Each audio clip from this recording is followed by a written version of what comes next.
Hello अस्सलाम वालेकुम। उम्मीद है तमाम तर लोग खैरियत से होंगे। आज फिर एक छोटी सी मोटिवेशनल स्टोरी सुनना चाहूँगा। ये एक सच्ची कहानी है जिससे सुन के आपको बहुत इंस्पिरेशन और मोटिवेशन मिलती है।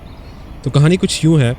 ये कहानी 1938 की है, 1938। ये कहानी है कैरली की, जो कि हंगेरियन आर्मी में था और वो इस कंट्री का, हंगरी की आर्मी का बेस्ट पिस्टल शूटर था।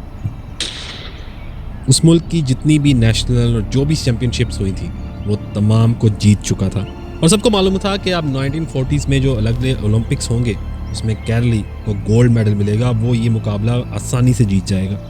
उसने क्योंकि सालों से ट्रेनिंग की थी, क्योंकि हर लोगों को लगता था कि उसकी ट्रेनिंग, उसका निशाना इतना अच्छा है कि वो ये मुकाबला आसानी से जीत सकता है।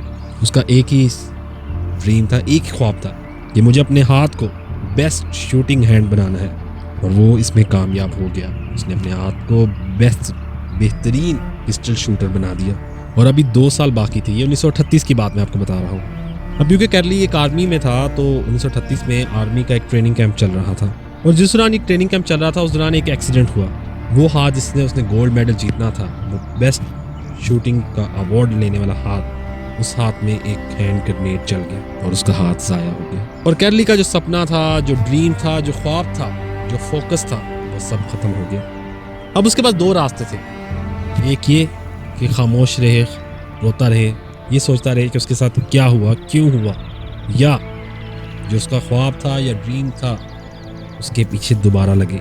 अब उसने फोकस किया उस पे नहीं जो चला गया था, यानी वो हाथ जो उसका ख़त्म हो चुका था उस पे नहीं, बल्कि दूसरे हाथ पे। उसके पास क्या था? उसके पास एक लेफ्ट हैंड था, एक ऐसा हाथ जिससे वो लिख भी नहीं सकता था, क्योंकि जब उसका ये एक्सीडेंट हुआ उसका 1 महीने तक इलाज चला हॉस्पिटल में। अब 1 महीने बाद जब वो बाहर निकला, जब वो अस्पताल से डिस्चार्ज हुआ, उसने दोबारा से ट्रेनिंग शुरू कर दी, दोबारा से प्रैक्टिस शुरू कर दी। ट्रेनिंग के 1 साल बाद यानी कि 1939 में वो वापस आया। नेशनल चैंपियनशिप शूटिंग हो रही थी हंगरी में, वहाँ बहुत से लोग दूसरे भी हिस्सा ले रहे थे। उन तमाम लोगों ने उसे जाकर वहाँ कंग्रेचुलेट किया, उसे मुबारकबाद दी और कहा ये होता है जज्बा, ये होती है बात, ये होती है स्पोर्ट्समैन स्पिरिट। कितना सब कुछ होने के बाद भी कि तुम यहाँ पे आए हो हमें देखने के लिए, हमें मुबारकबाद देने के लिए, हमारा हौसला बढ़ाने के लिए। असल वजह ये थी कि किसी को मालूम ही नहीं था कि वो पिछले 1 साल से कर क्या रहा था।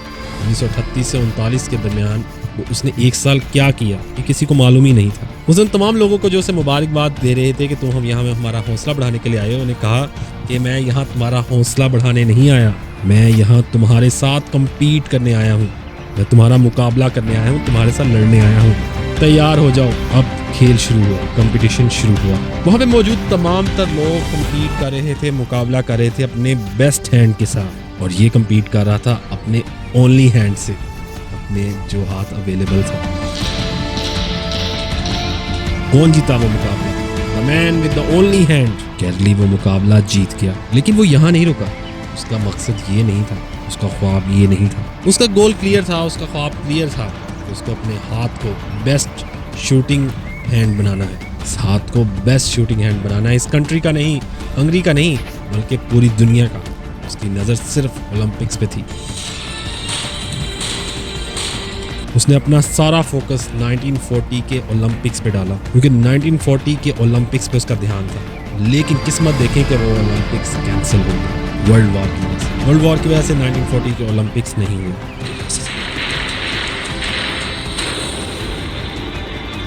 उसने अपना तमाम तर ध्यान, अपना फोकस 1944 के ओलंपिक्स पे लगा दिया। अब किस्मत चेक करें कि 1944 1944 के ओलंपिक्स जो होने वाले थे वो भी कैंसिल हो गए। अब वर्ल्ड वॉर की वजह से 2 ओलंपिक्स कैंसिल हुए, 1940 और 1944 दोनों के। इसने अपना तमाम ध्यान, फोकस, ख्वाब 1948 के ओलंपिक्स पे लगा दिए कि 1948 के ओलंपिक्स में वो हिस्सा लेगा। 1938 में उसकी उम्र थी 28 साल, 28 ईयर्स, और 1938 में उसकी उम्र थी 28 साल, 28 ईयर्स, और 1948 में उसकी उम्र हो चुकी थी 38 साल, 38 ईयर्स। और जो यंग प्लेयर्स आते हैं उनसे कम्पीट करना, मुकाबला करना मुश्किल होता जाता है, लेकिन मुश्किल नाम का ये वर्ड उसकी डिक्शनरी में था ही नहीं। 1948 के ओलंपिक्स में दुनिया भर से शूटर्स आए हुए थे जो अपने बेस्ट हैंड से कम्पीट कर रहे थे, अपने बेस्ट हाथ से मुकाबला कर रहे थे, और ये अपने ओनली हैंड से कम्पीट कर रहा था। तो कौन जीता? The man with the only hand. लेकिन वो तब भी नहीं रुका, जीतने के बाद भी नहीं रुका। 1952 ओलंपिक्स दोबारा कंपीट किया उसने, और इस बार गोल्ड मेडल कौन जीता?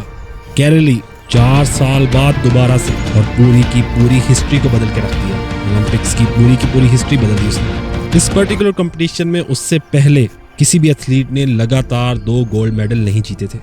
आप किसी भी लूजर के पास चल जाएं, उसके पास लिस्ट होगी बहानों की कि मैं इस वजह से फेल हुआ अपनी लाइफ में, इस वजह से मैं कुछ नहीं कर पाया। बहुत लंबी लिस्ट होती है लोगों के पास। अगर आप दूसरी तरफ विनर के पास चले जाएंगे, उसके पास 1000 वजह होंगी वो ना करने की जो करना चाहता था। सिर्फ एक वजह होगी जो वो करना चाहता है, और वो कर जाएगा।